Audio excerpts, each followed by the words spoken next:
俺们一下来看，用乜嘅方法，使得同一套嘅细节理解文章嘅意思。一开始，俺们使得略略先读一篇文章，刷落来，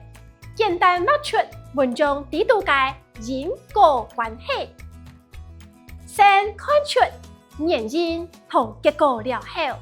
将过来了解作者写呢篇文章嘅意思。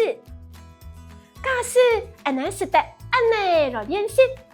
想来理解文章嘅意思，是唔系一困难嘅事情咧。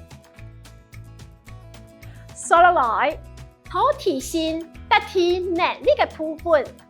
提醒大家，唔管系呢個題目，做下愛先看先通，係講讀到困難嘅細節，使得過再去看一篇文章，先看看一個題目愛考慮嘅係乜嘅部分，韓國好多嘅細節，絕對愛把握關鍵詞同困難嘅事。假使大家識得照按呢嘅方式來練習，想愛拿到高分，天出唔係乜嘅困難嘅事情哦。